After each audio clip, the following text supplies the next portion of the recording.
Hello guys, എല്ലാവർക്കും പുതിയൊരു വീഡിയോയിലേക്ക് വീണ്ടും സ്വാഗതം. അപ്പോൾ ഇന്ത്യൻ സൂപ്പർ ലീഗിൻ്റെ ആ ഫൈനൽ മത്സരം കലാശപ്പോരും അങ്ങനെ ഇന്ന് അവസാനിച്ചിരിക്കുകയാണ്. മുംബൈ സിറ്റി വേഴ്സസ് മോഹൻ ബഗാൻ മത്സരം. അപ്പോൾ മോഹൻ ബഗാനെ ഒന്നിനെതിരെ 3 ഗോളുകൾക്ക് മുംബൈ സിറ്റി പരാജയപ്പെടുത്തിയിട്ടുണ്ട്.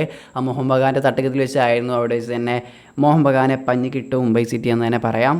അപ്പോൾ ആദ്യ ഗോളെ കണ്ടെത്തിയിട്ടുണ്ടായിരുന്നത് മോഹൻ ബഗാനാണ്. ജേസൺ കുമിങ്സാണ് അവർക്ക് വേണ്ടി ഗോൾ സ്കോർ ചെയ്തിട്ടുണ്ടായിരുന്നത്. എന്നാൽ അതിനുശേഷം 3 ഗോളുകൾ തിരിച്ചടിക്കുകയായിരുന്നു. ഹോർഗെ പെരേഡയാസ്, ബിപിൻ സിംഗ്, അതുപോലെ തന്നെ ജാക്കോബ് എന്നീ പ്ലേയേഴ്സാണ് അവർക്ക് വേണ്ടി മറ്റു ഗോളുകളൊക്കെ സ്കോർ ചെയ്തത്.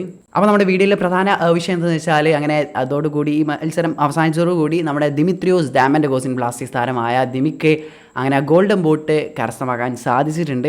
എന്തായാലും ബ്ലാസ്റ്റേഴ്സ് ആരാധകർ ജേസൺ കുമിങ്സ് 2 ഗോൾ അടിക്കുക എന്നുള്ളൊരു പേടിയിലായിരിക്കും കളി കണ്ടിട്ടുണ്ടാവുക. എങ്ങനെയായാലും ജേസൺ കുമിങ്സ് ആദ്യ ഗോൾ സ്കോർ ചെയ്തു. പിന്നെയും ഒരു ചാൻസ് ഒക്കെ പിന്നെയും താരത്തിന് കിട്ടിയിട്ടുണ്ടായിരുന്നു. അതൊക്കെ ഗോൾ ആവരുത് എന്നുള്ള ഒരു പ്രാർത്ഥനയിലായിരുന്നു. അപ്പോൾ 2 ഗോൾ കുമിങ്സിൽ നിന്ന് അടിക്കുകയാണ്. ഇപ്പോൾ 12 ഗോളായിട്ടുണ്ട്. 13 ഗോൾ സ്കോർ ചെയ്യുകയാണെങ്കിൽ കുമിങ്സിന് ആ ഒരു ഗോൾഡൻ ബൂട്ട് ലഭിക്കുമായിരുന്നു. ഡിമിയേക്കാൾ കുറച്ച് സമയമാണ് കുറഞ്ഞ സമയമാണ് കുമിങ്സ് കളിച്ചിട്ടുള്ളത്. അതുകൊണ്ട് തന്നെ എന്നാൽ കുമിങ്സ് ഒരു ഗോൾ മാത്രമാണ് സ്കോർ ചെയ്തത്. അതുകൊണ്ട് തന്നെ ഡിമിക്ക് ആ ഗോൾഡൻ ബൂട്ട് കിട്ടിയിട്ടുണ്ട്.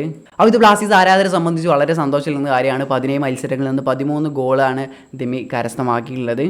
അപ്പോൾ റോയ് കൃഷ്ണക്കും അതുപോലെ 13 ഗോളുണ്ട്. എന്നാൽ ദിമിയേക്കാളും കൂടുതൽ മത്സരങ്ങൾ, കൂടുതൽ സമയം റോയ് കൃഷ്ണ കളിച്ചിട്ടുണ്ട്. അപ്പോൾ അതുകൊണ്ട് തന്നെ ദിമിത്രിയോസ് ഡാമൻഡഗോസാണ് കരസ്ഥമാക്കിയുള്ളത്. അപ്പോൾ ബ്ലാസ്റ്റേഴ്സിൻ്റെ ഹിസ്റ്ററിയിൽ കേരള ബ്ലാസ്റ്റേഴ്സിൻ്റെ ഒരു പ്ലെയറിന് ആദ്യമായിട്ടാണ് ആ ഗോൾഡൻ ബൂട്ട് പുരസ്കാരം ലഭിക്കുന്നത്. അപ്പോൾ ഇത് ബ്ലാസ്റ്റേഴ്സ് ആരാധകരെ സംബന്ധിച്ച് വളരെ സന്തോഷമുള്ള കാര്യമാണ്. എന്തായാലും ഇതുമായി ബന്ധപ്പെട്ടുള്ള നിങ്ങളുടെ അഭിപ്രായം എന്തായാലും കമൻറ്റ് രേഖപ്പെടുത്തുക. അപ്പോൾ ഈ സന്തോഷത്തോടെ നോക്കുമ്പോൾ തന്നെ ഈ ദിമിയെ നമ്മൾ നിലനിർത്തുക എന്നുള്ളത് ഇപ്പോഴും ഒരു ചോദ്യചിഹ്നമാണ്.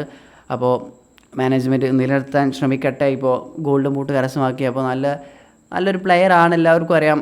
അത്രയും നമുക്ക് ഗോൾ കണ്ടെത്തി തരുന്ന ഒരു പ്ലെയറാണ്. അപ്പോൾ നിലനിർത്താൻ സാധിക്കട്ടെ എന്ന് തന്നെ പ്രാർത്ഥിക്കുക. അപ്പോൾ വീഡിയോ അവസാനിക്കാൻ അടുത്ത വീഡിയോ വീണ്ടും കാണാം. അതുവരേക്കും ബൈ.